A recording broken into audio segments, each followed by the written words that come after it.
Sophia woke up before the sun. The sky was still dark, and the small room she shared with her mother and little brother was quiet. She moved slowly, trying not to wake them. She folded her blanket, tied her hair, and put on her only clean sweater. In the kitchen, there wasn't much. Just a small piece of bread and some warm tea her mother had prepared the night before. Sophia ate quietly, grabbed the basket of sweets she had made the day before, and stepped outside. The air was cold. Her shoes were old, but her spirit still strong. Every morning, Sophia walked to the train station to sell candies and cookies to the travelers. It didn't make much money, but it helped pay for food and medicine. Her mother couldn't work anymore.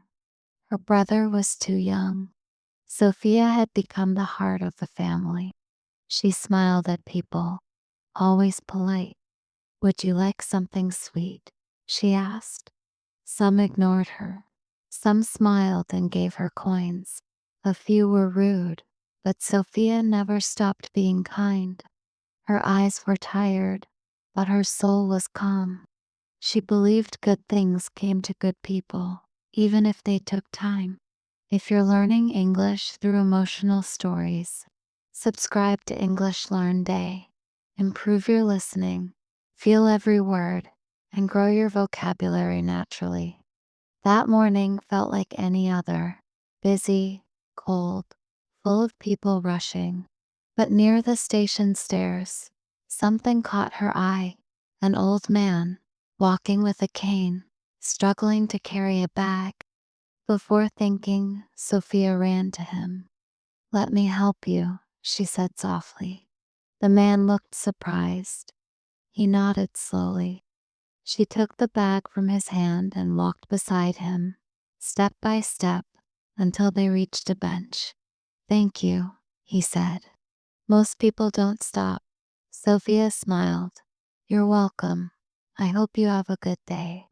She handed him a small candy from her basket for free and walked away.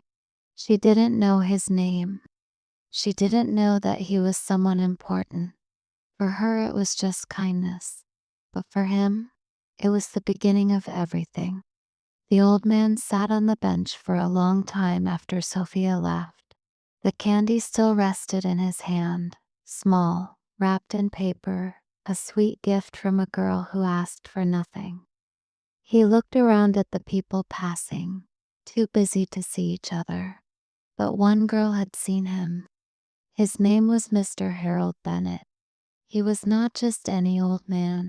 Years ago, he had been the owner of a chain of bookstores across the country. He had money, houses, cars. But after his wife passed away, he retired and moved to a small apartment near the station. He stopped talking to people. He stopped caring. That morning, he only left home to buy medicine. He walked slowly, his body tired and his heart heavier than his cane. He didn't expect anything, just silence, just another lonely day. But then came Sophia, her voice soft, her hands steady. She reminded him of something he thought he had lost. Kindness without reason, a simple human moment. He placed the candy in his coat pocket and looked around. At first, he thought she was gone, but then he saw her again, just a few steps away, walking between the crowds, offering sweets with a tired smile. He watched her quietly. People passed her by. Some gave her coins. Most didn't even look, but she stayed there, hopeful, strong, and he could see it clearly now. She wasn't just selling candy. She was carrying the weight of something much bigger. Mr. Bennett stood up slowly. His knees ached, but his mind was alive. He hadn't felt this curious, this awake, in years. He wanted to know her name. He wanted to know her story. That night, back at home, he placed the candy on his shelf, right beside a photo of his wife. "She would have liked that girl," he whispered. "She really would." And as he turned off the light, he made a decision. Tomorrow, he would go back, not for medicine, but to find her. The next morning, the sky was gray. Clouds hung low, and the air smelled like rain. Mr. Bennet wore his long coat, slipped the same candy into his pocket, and walked slowly to the train station. His legs hurt, but something inside him moved faster, a quiet curiosity he hadn't felt in years. He arrived just before the first train. People rushed around, umbrellas ready. Street musicians played soft tunes near the entrance. But he didn't care about the music or the crowds. He was looking for her. Then he saw her. Sofia was standing near the ticket booths, holding her basket with both hands. Her sweater was thin and her shoes were soaked, but she smiled as she offered her sweets. "Would you like something sweet?" she asked a woman who hurried by. No answer. Mr. Bennet watched for a moment, then stepped forward. "Excuse me," he said. Sophia turned, surprised. "I remember you," she said softly. "From yesterday," he smiled. "And I remember you too. May I sit?" She nodded and led him to a nearby bench under a small roof. "I didn't get your name," he said. "Sophia," she replied. "And you?" "Harold," he said. "Harold Bennet." There was a pause. Rain began to fall, slow drops at first, then steady lines from the sky. Sophia pulled a small scarf from her pocket and covered her basket. "How long have you been doing this?" he asked. She looked at him and replied, "Since I was 11. My mother got sick. I had to help." He nodded. He didn't ask more. Not yet. But in her voice and her eyes, there was a story. A long one he wanted to hear. She offered him another candy, this time not for free. "I charge everyone now," she said with a wink. He laughed softly and gave her a coin. And for the first time in years, Mr. Bennet didn't feel like a lonely man in a loud world. He felt seen, connected, and he knew this wasn't just a rainy day. It was the beginning of something real. The rain didn't stop. People ran with umbrellas. Cars passed with loud splashes. But under the small roof, Sophia and Mr. Bennet sat quietly, watching the world move around them. Time felt slower there, like they were inside a different kind of day. "I know a small cafe nearby," Mr. Bennet said. "Warm tea, dry chairs. Would you like to come?" Sophia hesitated. She had never accepted invitations from strangers. But there was something in his voice, gentle, safe, like a grandfather she never had. She nodded. They walked slowly. He held his cane in one hand and covered her basket with his coat. The cafe was small and old, with wooden chairs and the smell of cinnamon in the air. They sat near the window. Sophia placed her basket on the floor, her fingers cold but steady. They didn't talk right away. The tea arrived hot and sweet, and they both held their cups with quiet hands.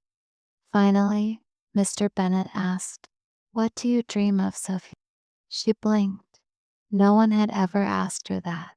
Not at school, not in the street, not even at home. She looked out the window and thought for a moment. "I dream of having a bakery," she said. "A real one, with a sign, and lights, and people who smile when they walk in. I want to make things that make people feel comfort." Mr. Bennet smiled. "That's a beautiful dream." Sophia took a sip of tea. "It's just a dream. I need money.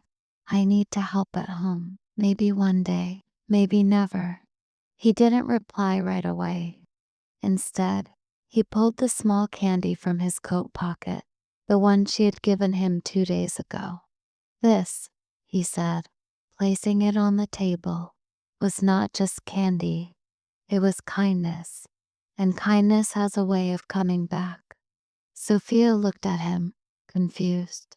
What do you mean?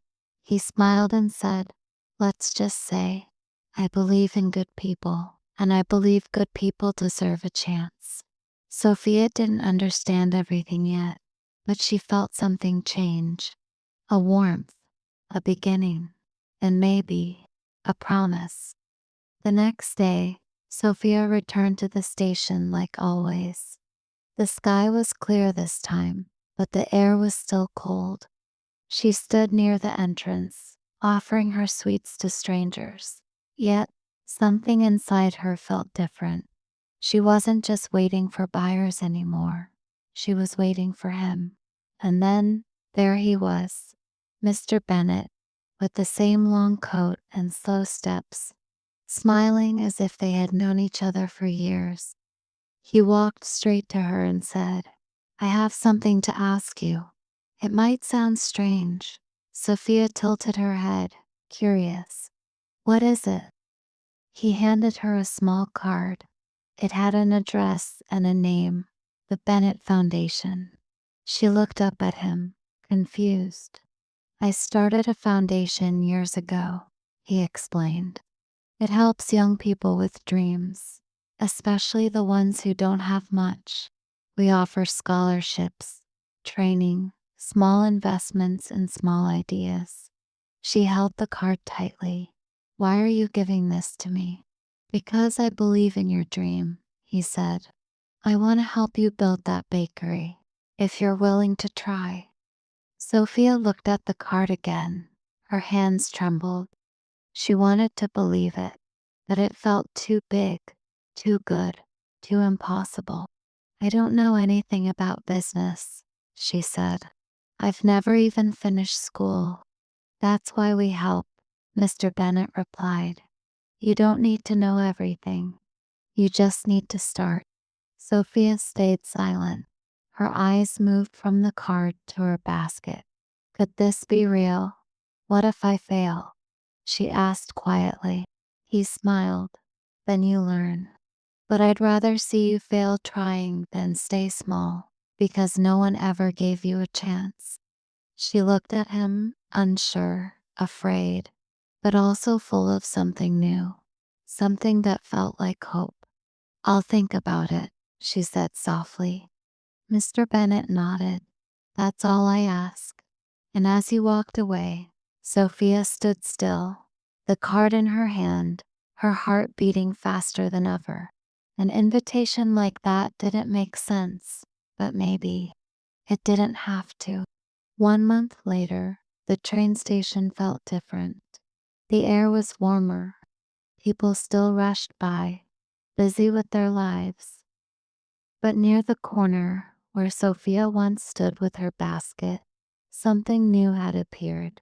It was a small cart painted white, with little yellow flowers on the side. A handmade sign hung above it. It said, Sophia's Sweets Made with Heart. Sophia stood behind the cart, wearing an apron and a proud smile. Her basket was gone. In its place, rows of cookies, candies, and little breads sat neatly in glass jars. Everything smelled warm, like cinnamon and hope. She greeted each customer with the same kindness as before. Would you like something sweet? She asked. But now people stopped. They smiled. They stayed. Mr. Bennet arrived just before noon. He wore a new coat, but the same old cane. Sophia saw him and waved. He smiled a smile full of pride, not surprise. You did it, he said. We did it, she replied. You gave me a chance. I just ran with it. He nodded. And you ran far. They sat on a bench nearby, watching the little line grow in front of her cart. Sophia handed him a cookie, one of her new recipes. It's called Hope, she said. I made it for you. He tasted it and closed his eyes. It's perfect. Sophia looked around. Her mother had come to visit earlier. Her brother helped paint the cart. And for the first time in years, they had enough. Not everything, but enough. She took a deep breath, feeling the sun on her face, the joy in her chest. She remembered the girl she was just weeks ago, tired, afraid, invisible. And now, here she stood, the girl with the sign, the girl who dared to dream, the girl who said yes. As the train passed in the distance, she whispered to herself, kindness changes everything. And this time, she believed it. New emotional English stories uploaded every week. Subscribe to English Learn Time and learn English naturally through real emotions and real life.